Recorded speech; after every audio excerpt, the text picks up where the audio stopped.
there's one defining personality trait of the people who move faster and stronger and resilient than others is victim mindset. Oh, this is happening to me. As soon as I see that in someone, I'm like, oh, they're going to probably go down versus go up. Life is going to be hard. What makes the difference is just how you're choosing to respond to that. It's going to be really, really fucking hard to get through it if you keep thinking everything is just happening to you versus choosing that response pattern and growing from it despite how ever ugly it may be in the process. Welcome to the Powerhouse Podcast for founders and leaders, scaling smart and thriving without burnout. I'm Nicholle Overcamp. Stay with me here and let's get better together. So my powerhouses, we have an incredible founder on the show today, and I am selfishly very excited to learn from you, Lindsay, and all of the experience that you have to share. Lindsay is a serial entrepreneur. She's an investor and holds a portfolio of 17 companies. She's overseen 8 acquisitions and currently serves on the board of a $500 million tech platform. Just a few things. Lindsay is the co-founder and CEO of Jive PR, an influencer and trend marketing firm based in LA. And she sold that and then later acquired it again. And her philosophy, the discernment economy, has been described as a new movement, one that redefines what growth truly means in both business and life. With a unique perspective on leadership, Lindsay believes the next wave is not about doing more, but choosing better, which, yes, amen. In a world that's flooded with so much noise, her filter is caution. Cut the noise, keep what compounds, and use both data and intuition to make smarter decisions, which that is a perfect quote. I love it. So welcome, Lindsay. Yes, I'm excited to be here. I love conversations like this that are real. And that said, you have been a lot of things, and you definitely have quite a background. So I would just love to hear, what got you to here? I wish I could say I wish I could say it was this very well mapped out strategy approach that I had to business and life. And I've checked all my boxes and gotten to where I want to be at the right times. But that's a total lie. I think it's just been a series of taking what comes to you and making a lot of mistakes and then realizing that I can't be everything to everyone. So stripping back and switching routes. And now I'm a little bit less, I'm able to hold 2 truths at the same time. And I don't think I was ever able to do that before. So what I mean by that is, I can be super into business and then be super mom here. And I can do both, not well at the same times, but I can hold the paradox of both. And so I think just like that grace as I've aged, and it comes with just age and being punched in the face enough times that the punch is going to come again. And so you just stop trying to make it always work and perfect in the way it should be. And you just flow with what happens, but you also use discernment so you don't keep the peace, in my case, and go directions that are really not right for you. Yeah, I love that. And I have found too, if I am in a project at work and I am loving it and I might be working 14-hour days, I just let it happen. And it's okay because I know it's going to be awesome. And that means I'm being a horrible wife. Just shit is everywhere. I'm not paying attention to my husband, but also when that's over, I'm going to be an awesome wife and I'm going to be present. And, I used to beat myself up over those types of things. Sometimes, to your point, trying to be everything to everyone is just it's a recipe for disaster. And so I appreciate you saying that because I think it's totally okay to be out of balance, but aligned with what needs your attention and where you want to be. Yeah. It's, it was interesting. I was reading this, I can't remember whose philosophy it was, someone's philosophy. They call it the stove burners. And there's 4 burners and you can't have all 4 burners going at the same time. So family, work, friends, health, and doing it well completely, right? You gotta pick and choose some in different seasons of that. And what's your priority versus not.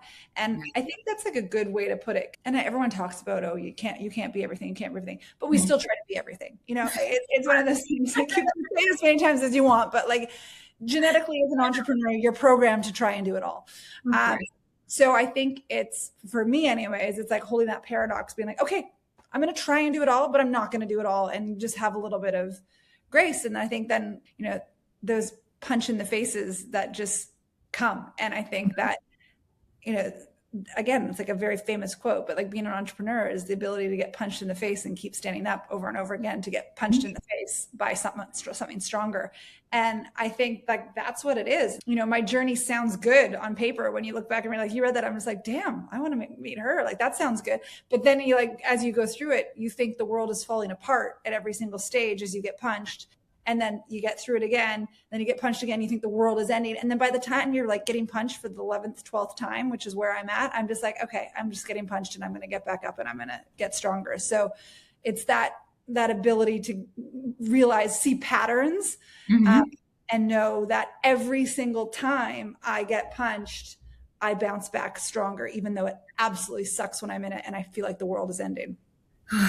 Sucks every time, it's like, I joke sometimes, it's like putting combat boots on, like you just know you're gonna experience something. You don't know when. For me, I sometimes absolutely know when. Of course, like 2020 is a perfect example of that. Like, the market is tanking, and every day I'm like, okay, Sarah, combat boots, we're going to battle. This day is gonna suck, but it will get better, and going through that, and then of course the bad moments in business. And I think the only thing that's gotten easier is the speed of which you bounce back. Because it's figure outable at this point, despite the horribleness of it. And there's always different levels, but I've come to learn that just get me to the lesson, let's I agree and move on, because I am no longer losing sleep over that shit. The only thing I will say is, as I mentor people now, and as I watch people in my life and my circles go through it, there's one defining personality trait of the people who move faster and stronger and resilient than others is victim mindset. So as soon as someone puts, oh, this is happening to me, this is as soon as I see that in someone, I'm like, oh, they're gonna probably go down versus go up, because it's like that. If I could, with my son, I have an 8-year-old son, victim mindset is I'm just trying to eradicate that. And I'm trying to show him when it comes, we'll watch TV shows and I'll be like, do you see what mindset that is? He's like, that's victim mindset. I'm like, yes. And so cause if you can be aware, and we all go into victim mindset. I'm not saying, but you got to be able to catch yourself, because that separates being able to get over your obstacle, and things always work out, to you compound and you go down. So that's my one caveat to you bounce back, it gets better if you can catch and squash any sort of victim mindset. Yeah, I couldn't agree more. I actually literally just did a post on this a couple of days ago, talking about how it's so easy to subconsciously say everything is happening to me and being a martyr or a victim and not taking control. And it's life is going to be hard. What makes the difference is just how you're choosing to respond to that. And it's going to be really, really fucking hard to get through it if you keep thinking everything is just happening to you, versus choosing that response pattern and growing from it, despite how ever ugly it may be in the process. So 100%. Yeah. And so you're mentoring now. I just want to back up a little bit, actually. You are a CEO still of your PR company. But what's interesting about you is you are also a owner in a skincare product line, correct? So this scares the hell out of me. I only understand service-based businesses. Product-based businesses is a whole nother animal, and flip the script, if you will, and have actual ownership in a completely different type of business and company. I'd love to just hear a little bit about how first did that happen, and then some of the things that you learned in doing that. Again, one of those non-linear path things come along and they happen. So, I love entrepreneurs and I love business. And I think the joy of having an agency. And so we do, influencer marketing, performance PR for major global brands, is that we get to learn a little bit about a lot of different industries, and you get to see inside the hood of what works, what doesn't. And what ended up happening is we were watching all of these brands that we were scaling, because we're really good at what we do from a marketing perspective. And we were scaling all these major brands, and it was great. But I'm like, we need to be doing this for ourselves, and we need to be testing and iterating as well. So over the years, we started investing in certain clients that came to us that we were like aligned with the founder, the mission, the vision. And I think it's really beneficial when you have a marketing partner that is putting money into the company as well, because you know that they're taking everything that you do a lot more seriously. And so that was just something that we naturally started through the agency. And then I ended up selling the agency, and then I ended up buying the agency back. One of the investments was a skincare brand that is awesome. It's like a biotech line. It was founded by this huge biotech, super smart people, like all science backed, only 5 products because they're super effective. You don't need more. And they were incredible, but they were then selling to another large ingredient company, and they'd started this skincare line, but I was using the skincare line. So I was a customer, and it was going to just go away. And so we were able to talk to them and work out a deal that we were able to, bring them into this model where we would invest in it, take it over, and help expand it. And so yeah, it was scary to learn a product. It's still scary. I'm like dealing with we buy glass from Korea and we're importing, and then there's tariffs with it's like, it's well out of my depth, but I always feel towards things like you can always find smart people to get the answers from if you know how to be resourceful. And has it been slower and more painful than it probably would be? Yes, absolutely. We've made millions of mistakes, and we're not venture backed, and it's painful, and we're learning a lot, and we're able to control the growth. And so it's just been another part of the journey. And yeah, and I'm a glutton for punishment. Like I always say to some people, like, you got to be crazy to be an entrepreneur. Like everyone sits there and sees people like high flying and all these great things happening. Like exactly you said, like that's the highlight reel. Like that. It is an insane undertaking to be responsible for so much. Once you move out of sole proprietorship, and then you actually have entities, and payroll and all of that, like it's not for the faint of heart. No, it's crazy. It's craziness, and ironically, I was just, I don't want to say complaining per se, but I was a little like salty yesterday. I'm having this great day thinking like, business is great. I have a place in Savannah. My company's in Buffalo. And in the morning I was like, yes, like this, finally, like it feels like it's a well-oiled machine. The team is running and I'm here doing my thing. Well, pivot to later in the afternoon, come to find an employee made a mistake with a big, fantastic client of ours, also happens to be a good friend of mine. And so it went from like amazing to fuck, like that's a big mistake. How do I deal with this? I'm so irritated. He's too smart for this. How did we get here? And it's, unpacking. And it's like when you own the business, you can't point a finger and say it's someone else's fault. Like you can't tap out of that. And so my night of getting my workout in and going for a walk turned into solving the problem for 4 hours. And, and that part sucks. And I think that's what we don't talk about, but like, if you own it, you're like, it's your fault, right? You got to figure it out. You got to take accountability for that. And we forget, I think, when we're seeing how incredible everyone is on the outside, and they are, that it's not easy to maintain that and get there. So, and your 17 companies then that you have in your portfolio as an investor, are those the companies then that you are investing in through your PR company? Is that how you've gotten to that portfolio? Or I'm super curious. Yeah. I mean, it's a combination. Some of them are companies that were clients, and then we were able to see what they're doing and grow along with them. And then some are just, we're not active in all of those companies, right? So some of them are active and we're running them, or running their marketing strategy, doing all of that. Others we advise, but we're out of the day to day. And then others were just completely hands off and it's a passive investment. But it was a combination of, yes, through the agency.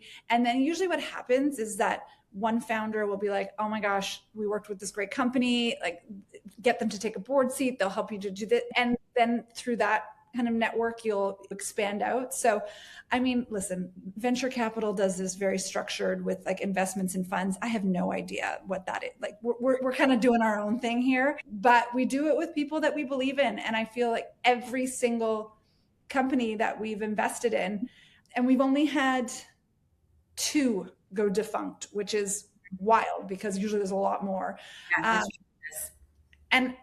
But everyone's a good person. You know what I mean? I've not come across, like, knock on wood, but it's, you get connected with great people and great people connect you with great people. So that's just kind of how we've done the organic reach to everyone who's in that network. Okay. And have you found that there are specific green flags and red flags that over time in investing in these companies that are like definites? God, I mean, yes, in theory, but then some of your like green flags, you're like, what? We had one company that was fantastic, like great founders, again, still great founders. They had smart other businesses. They went public, timing stuff just didn't, the sales of the market, the winds of the market were not in their favor. And they grew too fast and then they delisted, right? So that's, and it's not necessarily, I mean, even though everything goes to the founder and stuff like that, it's not necessarily that the founder was bad, or it was just, there's a whole confluence of things that have to happen and the timing just sucks. So you see the good, the bad, but most of all, like the people, like everyone says it, you invest in the person. Like I had this one investor or founder that I was put in touch with, and I like didn't even know what he was pitching me, but just listening to him talk and his passion, I'm like, you can do whatever you want. And like, I want to be part of it. And like, lo and behold, his company is skyrocketing. Like they're doing so much, and they're profitable within 12 months, which is unheard of for in that space. But you knew he was going to do it. And so I think that's kind of what you, and I think as females, we have like an advantage because you just have an intuitive gut. Yeah. Yeah. I have a friend, and a big finance friend who's very big in investing, owns a huge company, billions and billions of dollars. And he like looks at me and he goes, I just don't know how you do your investing thesis. I'm like, gut check. But I mean, there's more to it than that, but truly, I wouldn't invest in fund, Lindsay, unless you like are like a long, but hey, we've done well so far. Well, you know what? I got to say, when it comes to investing in companies and even private equity and doing that, like there is so much to be said about your intuition and believing in the founder, because there's been so many companies that look fantastic on paper and they blew up. Yeah. Because they couldn't, the founders or the executive team couldn't lead well. They couldn't inspire. They couldn't communicate with passion, and that impacts everything. And so I think, you're clearly onto something. So, and I know that you aren't flying blind completely because you've got a team of people and you're definitely looking at some numbers to see the success. Yeah, absolutely. And I think, but you can't do the intuition. Yeah, no, you and that intuition is like what is the base point on discernment, right? So it's part of it. Now it's like a strategy of mine. And a strategy of mine is also, I do get other opinions on investments now. And I don't do it as willy-nilly as maybe once I did. But sometimes I don't listen to people's opinions either, because I had someone say, no, don't do that. I'm like, meh, we're going to do that. And so, but you learn to trust yourself and override, and you learn to be okay when you know that you made the wrong decision, because sometimes it's just good to spar it out, and vet out what could go wrong. And then you still land in the same spot, but it's definitely good to have the conversation. Have you put together your own board of advisors for decisions like this, or do you go to different people depending on the deal? Yeah, I usually go to different people depending on the deal. So, if it's a CPG deal, I've got friends that are very high up in CPG. And, there was one that we were going to do. And then I had a friend in that space being like, it's going to take this, and this for them to get. And I was just like, okay, I wouldn't have known that. I really like the founder. And so now I do that a little bit more. And, my advisory, I have mentors, but it's more of like an informal type thing. And I feel like everyone's a mentor for me. Like I look at people, I'm like, oh, look at how they did that. Oh, okay. I can see how I do that. I've got one mentor who, runs a hundreds and hundreds of $1 million a year company, and he'll make mistakes and they're like multi-million-dollar mistakes. And he's like, okay, well, and I'm like, and so then when, my few $100,000 mistakes happen, I'm just like, okay, it's just my version of this, but and you learn from it. And I think there's always something to learn if you want to see the awareness in it. Yeah. Well, you have to, at least I personally believe like you have to be able to learn and then continue to want to learn. And, the bigger the deals, you're adding zeros, but the lessons are not much different. I mean, and having the ability to be open-minded and humble and know that there's always going to be something that will probably surprise you. Right? Yes.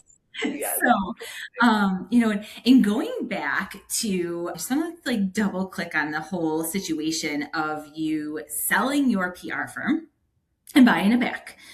You don't hear that every day. And so I'm just curious, when you sold it or what got you to the sale, did you feel like there was something that you lost, whether it was part of your identity or purpose? And then what was the impetus to buy it back? And what changed? Yeah. You know what? It actually is more common than we think. I didn't realize how common it was, but since I've done it, I've talked to so many founders who are like, oh yeah, I did that. Or, oh, I know someone who did that. Listen, I believe business is personal growth, right? So it's personal growth, it's business growth, it's all the growth things. And for me, I'd had Jive for 13 years at that point. And it was just, I was kind of, you're burnt out. And at that point you have a lot of people kicking around to buy. We had interest from different private equity groups and nothing kind of felt right. And then there was this moment where it was a existing client that was very big and growing a lot. And it was just, the timing was perfect and it made sense. And it did for a little bit of time. But what ended up happening is then I started focusing on other things and I was in the business and it started to go down. Because I think when you move a founder out of a business, it's harder for it to remain. It can grow when it's done right, but that wasn't the focus of this big company and their growth strategy. So you lose your identity and you don't realize it and you don't realize how much you associate with it. And, there's a lot to unpack with therapists on that as well. And, but there's something beautiful about second chances. So when I knew it was going to go back for sale, my mindset had changed towards what I was used to be sick of. And, and I saw the benefit and beauty of it.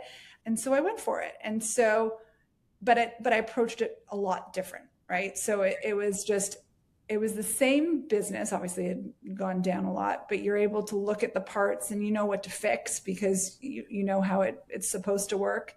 And then I changed my mindset. I think I was very resentful of the business because I was drowning in it before. But in the course of the 3 years where I wasn't with it, I'd grown a lot because I went into a different role and a much more broader global role. So I was able to change my mindset towards it. And I, if I'm honest, I was probably a victim when I was selling it because I was like, I'm so tired. I'm so done with it. And then I learned that was my framework. And of course, that's what I got because that's how I was thinking. And then bought it back and shifted it and have really changed my mindset towards it, which I think is what's changed it. Okay. I love that. Yeah. And it kind of makes me think like we as founders are so famous for being the bottleneck in the business and wanting to some degree micromanage quite a lot. And I know I have a very difficult time not doing that. But, it's so interesting as you grow and learn, and even in your ability to step away, come back. I'd love to know now, how are you making decisions differently or delegating differently? Are there different operating systems you follow or specific KPIs? I'm super curious as to what now is different and lighter, where you're not feeling that extreme exhaustion from running everything. Great question. So again, people say it all the time, but until you viscerally feel it, you don't know it. It was the difference of being in the business versus working on the business. And so I had removed myself for 3 years. So I wasn't in the business of production. It was failing, but I wasn't in it. So when I came back, I didn't go back in it. I just went back on it and was working on fixing all the areas, and we fixed it very fast. But then I realized that we fixed it very fast. We got it back to the levels that we had before, but then we were at this plateau. Mm-hmm. And that's where then I realized, I'm like, oh, okay. Because now that I've seen other businesses from the inside out work better, like our systems sucked. And it was just, we were all about manual and people, and we're still about the people, but we were like, we'd never done sales. We'd been around for at year 15. We'd never done sales. No one was in sales. It was just reactive to what was coming in and word of mouth, which is great, but stupid. So I just started, and we're still in the process of doing it. And this is still like my weak spot that I'm getting better at, but it's creating systems. And you have to, especially when you're in the creative world, because marketing's creative, like all of our team are very creative. And that's why we're so good at what we're doing. But those creative mindsets aren't the scaling mindsets and the systemized mindsets. So now we're trying to bring in systems thinking into different things to watch how we scale it and, grow up and run a proper business.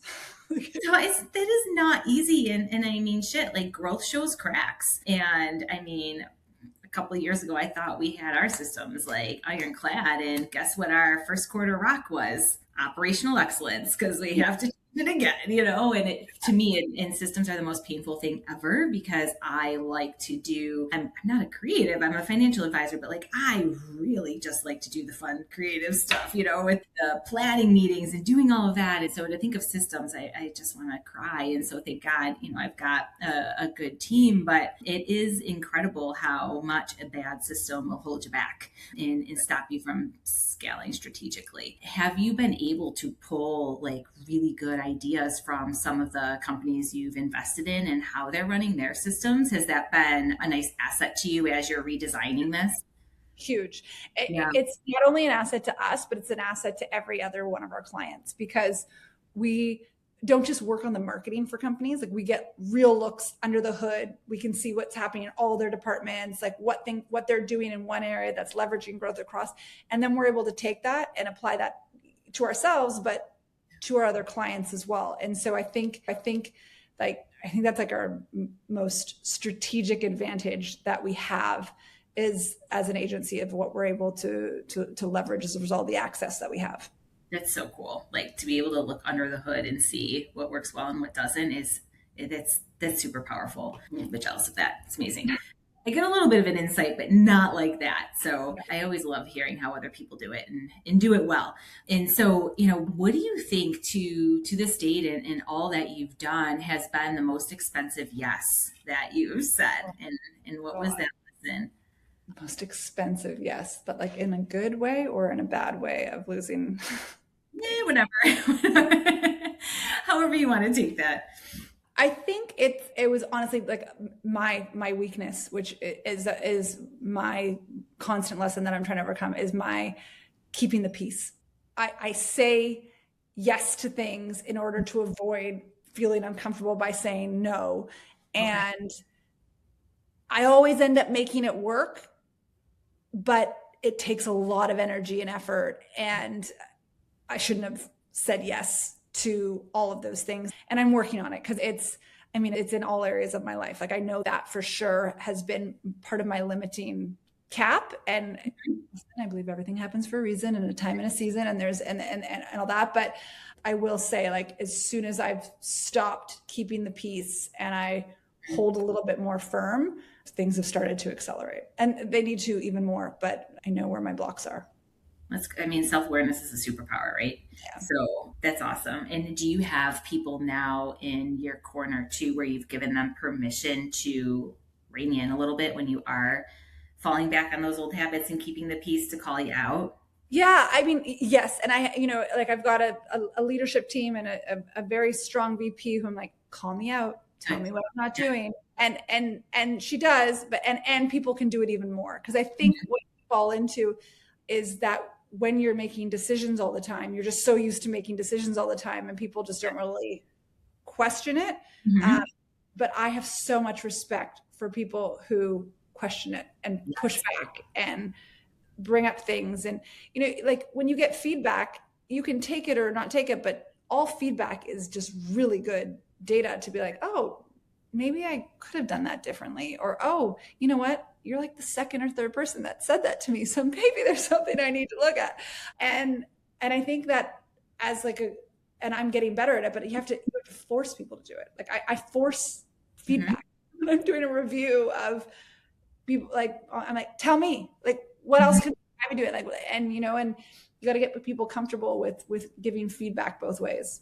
Yeah, it's so true. And really had to remind them that they permission granted, because hopefully I'm not alone here, but I can absolutely be my own worst enemy, and I have this also toxic trait of filling my calendar beyond what it probably should be from a capacity perspective. And then I love it. I'm in the hum. And then, in a split second, nobody knows when it's coming, but then all of a sudden I'm burnt out and I want to murder someone. And so it's